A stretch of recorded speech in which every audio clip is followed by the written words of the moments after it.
ಮಲಪ್ರಭಾ ಎಡದಂಡೆ ಕಾಲುವೆ ದುರಸ್ತಿಗೆ ಒತ್ತಾಯ ಕೇಳಿಬರ್ತಾ ಇದೆ. ಕಳೆದ 15 ವರ್ಷಗಳಿಂದ ಹಾಳಾಗಿರುವ ಕೆನಾಲ್.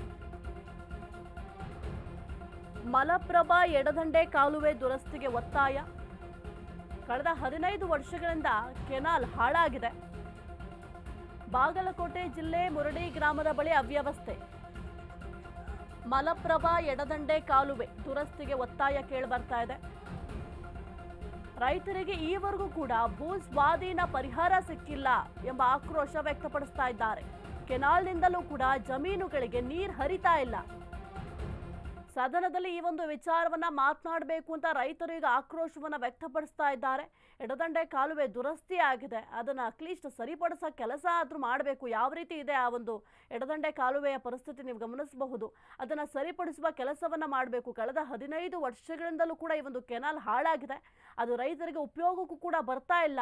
ಇಷ್ಟು ಹಾಳಾಗಿದ್ರು ಕೂಡ ಇದನ್ನ ದುರಸ್ತಿ ಮಾಡುವ ಕೆಲಸವನ್ನ ಇಲ್ಲಿ ಯಾರೂ ಕೂಡ ಮಾಡ್ತಾ ಇಲ್ಲ. ಅಟ್ಲೀಸ್ಟ್ ರೈತರಿಗೆ ಒಂದು ಭೂ ಸ್ವಾಧೀನ ಪರಿಹಾರವನ್ನಾದ್ರೂ ಕೊಡಿ ಅಂತ ಕೇಳಿದ್ರು ಕೂಡ ಯಾವುದೇ ರೀತಿಯ ಪರಿಹಾರವನ್ನ ಕೊಟ್ಟಿಲ್ಲ.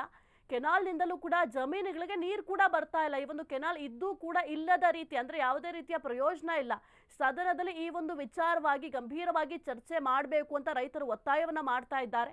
ಯಾಕೆಂತಂದ್ರೆ 15 ವರ್ಷಗಳಿಂದಲೂ ಕೂಡ ಈ ಒಂದು ಕೆನಾಲ್ ಸರಿಯಾಗಿ ಉಪಯೋಗಕ್ಕೆ ಬರ್ತಾ ಇಲ್ಲ, ರೈತರಿಗೆ ಯೂಸ್ ಆಗ್ತಾ ಇಲ್ಲ, ಜೊತೆಗೆ ಜಮೀನುಗಳಿಗೆ ನೀರನ್ನ ಹರಿಸೋದಕ್ಕೆ ಸಾಧ್ಯ ಆಗ್ತಾ ಇಲ್ಲ. ಇಷ್ಟೆಲ್ಲ ವೇಸ್ಟ್ ಆಗಿದೆ. ಅದನ್ನ ಸರಿಪಡಿಸೋ ಕೆಲಸವನ್ನ ಜನಪ್ರತಿನಿಧಿಗಳು ಕೂಡ ಮಾಡ್ತಾ ಇಲ್ಲ. ಯಾವುದೇ ಅಧಿಕಾರಿಗಳು ಕೂಡ ಇದನ್ನ ಸರಿಪಡಿಸುವ ಕೆಲಸವನ್ನ ಮಾಡ್ತಾ ಇಲ್ಲ.